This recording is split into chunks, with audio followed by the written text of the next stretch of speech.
Hi again. In Dwight Wilson's book, Armageddon Now, we're on page 49 in chapter 3, which is entitled Armageddon Almost. Russia's diminishing power toward the end of the war left the Premillenarians temporarily frustrated regarding the fulfillment of their prophetic interpretations.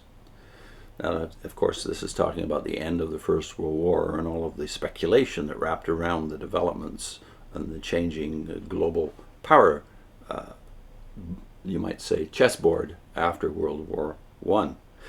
But they were able to rapidly recover their confidence after the war as the Bolsheviki quickly assumed the diabolical role. In March 1917, a provisional revolutionary government was established in Russia and was succeeded by the Bolshevik Revolution in November. During this period, Our Hope magazine was carrying a series on the prophecies of Ezekiel. The commentary on chapter 38 appeared the month of the Bolshevik Revolution. Gaebelein there made the common assertion that all students of prophecy agreed that Rosh in Ezekiel 38 meant Russia, but then found it a bit difficult to grapple with the revolutionary situation. Here's a quote from Our Hope magazine. "We write this at a time when Russia is passing through horrors upon horrors. A revolution changed the autocratic government into a democracy, and that promises now to give way to anarchy. From what is written in this chapter, that is Ezekiel 38, we learn that Russia will ultimately return to the old regime and will once more become a monarchy to fulfill her final destiny as made known in this sublime prophecy." End of quote.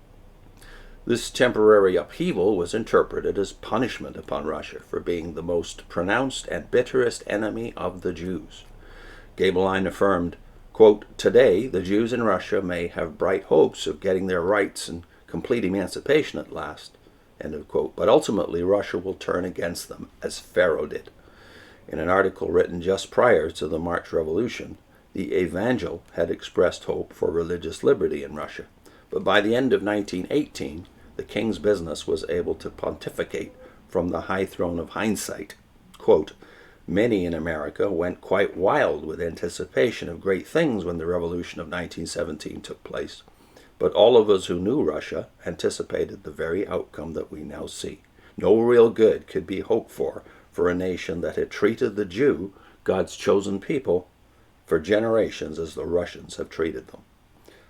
End of quote. Later, the same theme was continued with accounts of thousands of Jews murdered in the Ukraine, massacres, quote, "more horrible than the worst of those committed under the old Tsarist regime. It appears that the invading Bolsheviki and the resisting Ukrainian government both claimed that the Jews were hostile. The old story." End of quote. By February, following the November Revolution, Gaebelein was calling the spirit manifested by the Bolsheviks a universal spirit that was growing, a spirit of lawlessness predicted by the Word of God. A couple more years later, Gaebelein had completely restored Russia to her unrolling destiny. Quote, "The Soviet movement in Russia is victorious and will before long spread over all Asia." End of quote. The king's business took a different tack, however, lamenting that the number of Jews in positions of Bolshevik leadership would cause a general reaction against all Jews when the inevitable fall of the Bolsheviki arrived. Another aspect of the Russian setback was her capitulation to Germany in the Treaty of Brest-Litovsk in March 1918. Large territories of Eastern Europe were to be given to German control.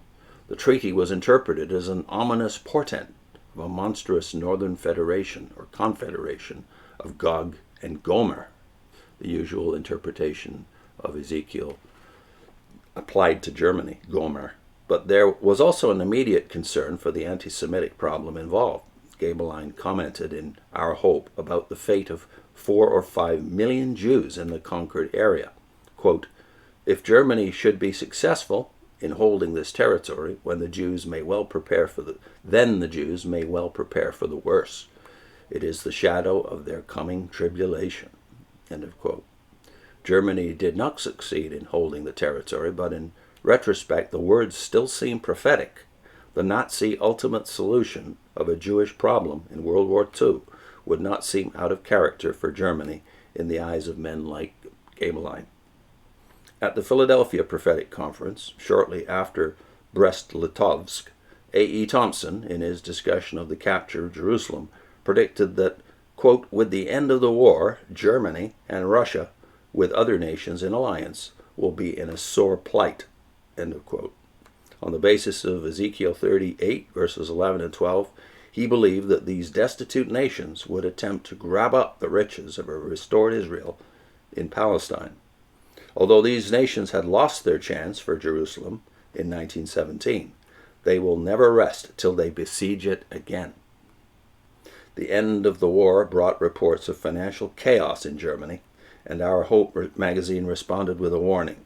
The danger of a Russo-German alliance is a real danger. This was not a new twist for Gaebelein. He had speculated in his 1917 commentary on Ezekiel that Germany might, quote, become united to Russia and march under the Prince of Rosh into the land of Israel, end of quote. Gaebelein predicted also a revived Roman Empire, which would be opposed to this alliance. Lots more to come. I'll put in a link to a video we did in our Paradise Lost playlist, and I strongly urge anyone who wants to know what to do with all those Paradise texts that you once memorized and used at the doors as a Jehovah's Witness. This playlist of 19 videos takes you through almost all of those texts. It's called Paradise Lost for Jehovah's Witnesses. So I'll put the playlist up, but also the video that deals exclusively with Ezekiel, specifically Ezekiel 36, the restoration of Israel, and how Jehovah's name will be known to the nations. See you soon.